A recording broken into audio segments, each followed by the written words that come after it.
Moja kwa moja niweze kukujuza kile ambacho kinaendelea kule katika vita ya Iran dhidi ya Marekani. Mashambulizi ya Iran yaongeza wasiwasi Mashariki ya Kati, ambapo mvutano wa Iran na Marekani waenea Mashariki ya Kati, wakati Marekani ikiendelea kulenga uwezo wa kijeshi wa Tehran. Na viongozi wa Marekani na Iran wanasema mzozo umefikia hatua ya vita kamili. Na Iran imeongeza mashambulizi yake katika mashambulizi ya kati, huko mvutano ukiendelea wiki mbili baada ya vita vyake na Marekani kuanza upya. Sasa Iran imesema ving'ora vya tahadhari vilisikika baada ya jeshi lake kuzuia mashambulizi ya Iran, wakati Jordan ikitangaza kudungua ndege, droni 5 na makombora matatu yalikuwa yakielekezwa katika eneo lake. Wakati huo washirika wa Iran nchini Yemen wa Houthi wametishia kuzuia bandari ya Saudi Arabia, na hatua hiyo inaweza pia kuongeza mtikisiko katika masoko ya mafuta duniani, na baada ya Iran pia kuzuia usafirishaji kupitia mlango wake ule wa Hormuz. Sasa Marekani nayo imeendelea na mashambulizi dhidi ya Iran, ikisema inalenga kudhoofisha uwezo wa kijeshi wa Tehran unaotumiwa dhidi ya meli za kibiashara. Na rais wa Marekani Donald Trump ameonya kuwa Iran italipa gharama kubwa kwa kila mwanajeshi wa Marekani atakayepoteza maisha, huku rais wa Iran Masoud Pezeshkian akisema mzozo huo umefikia hatua ya vita kamili. Sasa tukija kwa upande mwingine, upatanishi ambapo wameweza kusaka usitishaji vita kwa siku 10 Iran na Marekani, wakati juhudi za kusitisha vita vilivyoanza na Marekani na Israel dhidi ya Iran zikiendelea.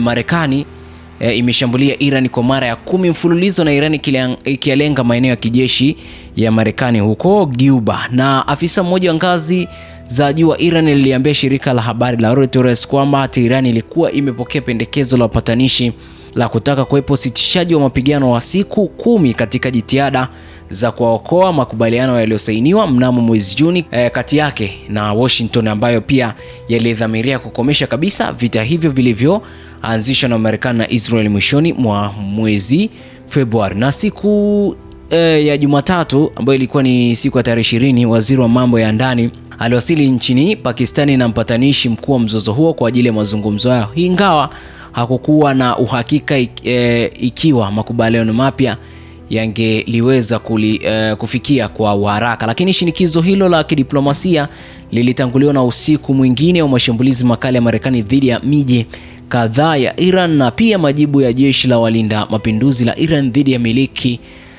za jeshi la Marekani kwenye ukanda mzima wa Ghuba ya Uajemi. Sasa mashambulizi hayo ambayo yalikuwa ya 10 kufanyika mfululizo yalianza jioni ya Jumatatu na yanaendelea vizuri, na yanaendelea pia hadi huko, na sio mambo ambayo ni mazuri kwa sababu bado yanaendelea. Yameanza kuanzia siku ya Jumatatu na bado yanaendelea, lakini imekuwa ni pige ni kupige. Lakini pia Marekani na Iran nayo imeweza kuendelea kwenye mlango wa bahari wa Hormuz, ambako Marekani inajaribu kuutoa kutoka mikononi mwa Iran na kuanzisha udhibiti wake, huku Iran ilishambulia meli moja ya mafuta iliyokaidi amri yake na kuwalazimisha mabaharia kuitelekeza meli hiyo. Na kamandi kuu ya jeshi la Marekani CENTCOM ilisema kwenye taarifa yake kwamba ilivilenga vituo vya kijeshi vya ardhini na majini, maeneo ya kurushia makombora na droni na mifumo ulinzi wa anga ya Iran. Nikinukuu kile ambacho kiliweza kuzungumzwa, wanajeshi wa Marekani wanaendelea kuwa tayari kuiwajibisha Iran kwa uchokozi dhidi ya wanajeshi wa majini wanaotaka kufungua na kuweka huru mlango wa bahari wa Hormuz, mwisho kunukuu, ilisema kamandi kuu ya kijeshi ambayo ni maarufu kama CENTCOM. Sasa kwa upande wake, Iran ilirusha makombora na droni zake kuelekea kambi na maeneo ya kijeshi ya Marekani katika mataifa ya Jordan na Bahrain, ambako mamlaka za nchi hizo zimedai kuyadungua makombora hayo. Licha ya kwamba hakukupatikana taarifa ya haraka juu ya madhara ya mashambulizi pia ya madhara ya mashambulizi ya huko pia, lakini tukumbuke katika pande hizo zote mbili, msemaji mkuu wa Wizara ya Ulinzi ya Marekani kule Pentagon, Sean Parnell, alisema takriban wanajeshi 100 wa nchi yake wamejeruhiwa tangu alipoanza tena mashambulizi dhidi ya Iran mnamo tarehe 7 Julai, lakini akidai kuwa 96% wamerejea kazini. Sasa siku ya Jumapili Julai 19, mamlaka nchini Iran kule zilisema hadi hapo watu 50 waliokuwa wameuawa na wengine 517 kwenye mashambulizi ya sasa ya Marekani, huku Marekani yenyewe ikikiri kuwa baina ya mwezi Februari 28 hadi sasa wanajeshi wake 17 wameuawa wakipigana dhidi ya Iran. Wizara ya mambo ya nje ya Marekani imesema utekelezaji umeanza katika maeneo majaribio Fron na Zautar al-Gharibia kwa mujibu wa mkakati wa pande tatu za chini ya usimamizi wa kundi la uratibu wa kijeshi kwa ajili ya Lebanon. Msemaji wa wizara hiyo Tommy Pigot ameeleza hatua hiyo kama ya mapendekezo ya moja kwa moja ya mazungumzo kati ya Israel na ujumbe wa Lebanon yaliyofanyika mjini Rome wiki iliyopita. Kundi la Hezbollah hata hivyo limeupinga mkakati huo na kusisitiza kwamba makubaliano yoyote nchini Lebanon ni lazima yahusishwe na mazungumzo mapana kati ya Washington na Tehran. Sasa wakati huo Marekani pia imeweza kukemea uchokozi katika bahari ya kusini ya China na mvutano ambao umeweza kuongezeka bahari ya kusini ya China baada ya Marekani kuikosoa China kwa vitendo vya uchokozi dhidi ya Ufilipino.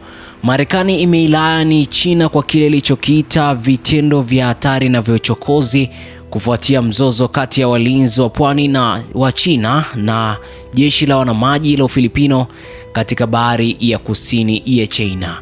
Haya yanajiri wakati waziri wa mambo ya nje wa Marekani Marco Rubio amewasili Manila kuhudhuria mkutano wa mataifa ya ASEAN na kusisitiza uungaji mkono wa Marekani kwa uhuru wa usafiri wa baharini na usalama wa washirika wake. Marekani imeeleza kuwa hatua za China zinahatarisha amani na udhabiti wa eneo hilo. Kwa upande wake, China imekanusha tuhuma za kujeruhi mwanamaji wa Kifilipino, ikidai maelezo ya Manila yanapotosha ukweli. Bahari ya kusini ya China inaendelea kuwa kitovu cha mvutano kutokana na madai yanayokinzana ya umiliki wa eneo hilo. Wakati wa ziara yake, Rubio pia atajadili ushirikiano wa kiuchumi, nishati, madini muhimu na teknolojia ya akili mnemba na viongozi wa mataifa mbalimbali ya Indo-Pacific. Kwingineko, askari 50 wauawa kwenye shambulizi la wanamgambo Mali. Ni zaidi ya wanajeshi 50 wa Mali wameuawa katika shambulio lililofanywa na waasi wa Tuareg pamoja na wanamgambo itikadi kali walipokuwa wakiondoka katika mji wa kimkakati wa Anefes kaskazini mwa nchi hiyo. Afisa mmoja wa eneo hilo aliye karibu na utawala wa kijeshi na ambaye hakutaka kutajwa jina ameliambia shirika la habari la AFP kwamba idadi ya waliouawa ni kubwa sana, ikiwa ni zaidi ya wanajeshi 50 na wengine 24 wakichukuliwa mateka. Chanzo ndani ya jeshi hilo la Mali kimesema baadhi ya wanajeshi waliouawa baada ya kukamatwa na kuongeza kuwa uchunguzi unaendelea kubaini iwapo kulikuwa na mapungufu ya kiutendaji yaliyochangia jeshi hilo kuwa katika mazingira ya hatari. Wanamgambo wajiitao kundi la kusaidia Uislamu na Waislamu JNIM na lile la Tuareg la Azawad Liberation Front wamedai kuhusika na shambulio hilo.